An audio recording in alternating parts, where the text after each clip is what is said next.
자, 인공지능 시대. 우리한테 진짜 필요한 능력이 대체 뭘까요? 놀랍게도요, 그 해답이 무슨 최첨단 기술, 이런 게 아니라 수천 년 된 고전 속에 숨어 있을지도 모른다는 겁니다. 솔직히 AI가 점점 발전하니까 우리 인간의 역할이 줄어드는 거 아닌가? 내 자리가 없어지는 거 아닌가? 이런 걱정들 많이 하시잖아요. 진짜로 기계가 모든 걸 다 대체해버리는 세상에 오면 우리 인간은 대체 뭘 할 수 있을까요? 그런데 카이스트의 뇌과학자 김대식 교수님이 아주 흥미로운 주장을 하세요. 이 질문에 대한 답을 미래가 아니라 과거, 그러니까 인류의 지혜가 담긴 위대한 고전들에서 찾아야 한다는 거죠. 자, 그럼 한번 그 지혜 속으로 같이 들어가 볼까요? 오늘 우리가 함께 살펴볼 5가지 핵심 가르침은 이렇습니다. 먼저 AI라는 이 불확실한 시대를 어떻게 항해할 건지부터 시작해서요. 우리 스스로 삶의 목적을 만드는 법, 그리고 논리의 한계를 깨닫고 이야기의 힘을 이해하는 것, 마지막으로 공감이라는 가장 인간적인 선택에 이르는 것까지 하나씩 따라와 보시죠. 우리는 지금 말하자면 인류 역사상 한 번도 가본 적 없는 그런 미지의 땅으로 떠나는 여정, 그 한 가운데에 서 있는 거예요. 지도에 테라 인코그니타라고 적힌 아무것도 그려지지 않은 곳으로요. 목적지가 유토피아일지 아니면 디스토피아일지 글쎄요, 아무도 모르죠. 이 여정은 마치 트로이 전쟁을 끝내고 집으로 돌아가려던 오디세우스의 그 10년간의 방랑기라고 정말 비슷해요. 우리도 결국 행복과 안정이라는 고향을 향해 가고는 있는데 그 길이 예측 불가능한 사건들로 가득 차 있다는 거죠. 자, 그래서 첫 번째 교훈입니다. 바로 이 예측 불가능한 세상을 항해하는 법. 우리의 안내서는 바로 호메로스의 서사시 오디세이아입니다. 오디세이아를 딱 펼치면 그 첫 문장이 주인공 오디세우스를 폴리트로푸스라고 불러요. 이게 고대 그리스어인데 직역하면 여러 방향으로 몸을 돌릴 줄 아는 사람, 그러니까 여러 가지 능력을 갖춘 아주 다재다능한 사람이라는 뜻이죠. 바로 이거예요. 이게 핵심입니다. 이 미지의 세계를 항해할 때 가장 중요한 2가지. 첫째는 어떤 새로운 상황이 닥쳐도 적응해낼 수 있는 유연성, 그리고 둘째, 계속 실패하고 넘어져도 다시 일어설 수 있는 강력한 회복 탄력성입니다. 생각해보세요. 오디세우스, 그는 매번 실패했지만 결국에는 다시 일어났잖아요. 좋아요. 험난한 여정을 떠나는 법은 알겠어요. 근데 대체 뭘 위해서 이 고생을 해야 하는 걸까요? 왜 이 여정을 계속해야 하죠? 자, 이게 바로 2번째 교훈입니다. 우리 내면의 목적을 만드는 법. 이번에는 사뮤엘 베케트의 고도를 기다리며에서 그 실마리를 한번 찾아보겠습니다. 이 희곡 아시다시피 주인공들이 오지도 않는 고도라는 존재를 그냥 하염없이 기다리잖아요. 정말 막막하죠. 근데 바로 이 막막한 기다림 속에서 이 작품이 인간의 가장 위대한 능력을 슬쩍 보여줍니다. 그게 뭐냐면 우리 스스로 기다릴 고도를 만들어낼 수 있다는 거예요. 동물들을 생각해보면 걔네들은 본능에 따라서 먹이를 기다리고 해가 뜨길 기다리죠.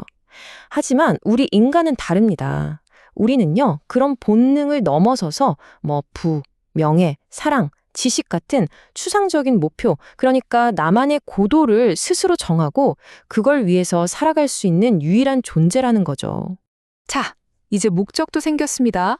좋아요. 그럼 이 세상을 어떻게 이해해야 할까요? 3번째 교훈은 세상을 오직 이성과 논리로만 보려고 하는 태도가 얼마나 위험한지에 대한 이야기입니다. 막스 프리쉬의 소설 호모파버가 바로 그 경고를 보내고 있죠. 여기 주인공 호모파버는요, 세상 모든 걸 수학이랑 확률로 설명하려는 그런 엔지니어예요. 근데 김대식 교수님이 여기서 아주 날카로운 지적을 합니다. 지금 실리콘밸리에서 AI 미래를 만드는 기술 리더들이 전부 이 호모파버와 똑같다는 거예요. 기술로 모든 문제를 다 해결할 수 있다고 믿는 사람들이죠. 호모파버의 눈으로 보면 세상은 딱 풀 수 있는 방정식 같은 거죠. 하지만 현실 세계는 어떻습니까? 운명, 우연, 감정 같은 그런 비이성적인 것들로 가득하잖아요. 이렇게 복잡한 인간의 문제를 단순하게 기술로만 풀려고 하면 그건 필연적으로 한계에 부딪힐 수밖에 없는 겁니다. 세상이 논리만으로는 설명이 안 된다.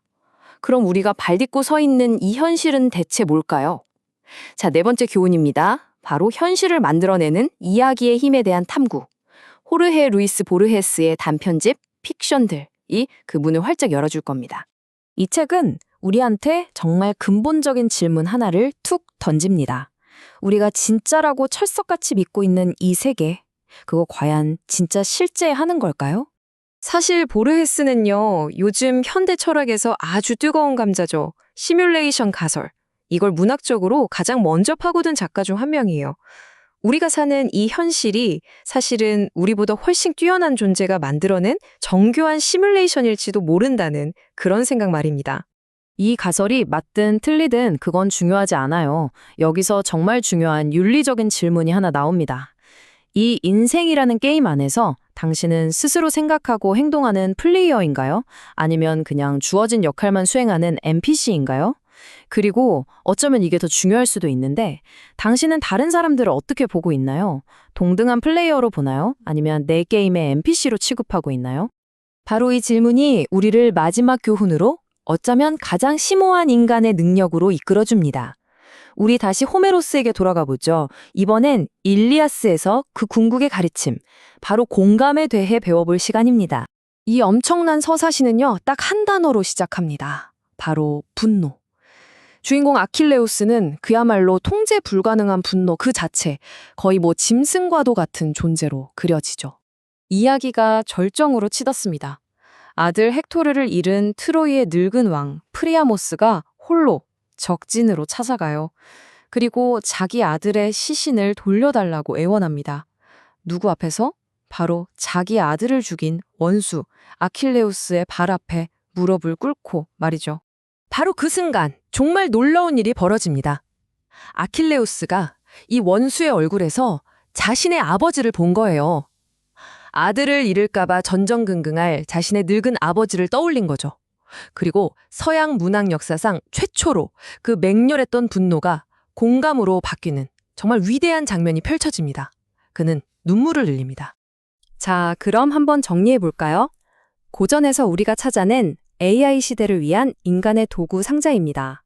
어떤 실패에도 굴하지 않고 다시 일어서는 회복 탄력성, 스스로 의미를 만들어내는 목적의식, 불확실성을 받아들이는 겸손, 우리 현실을 구성하는 이야기, 그리고 마지막, 타인과 우리를 연결하는 공감 능력. 바로 이것들이야말로 기계는 절대 흉내낼 수 없는 우리 인간만의 알고리즘인 셈이죠.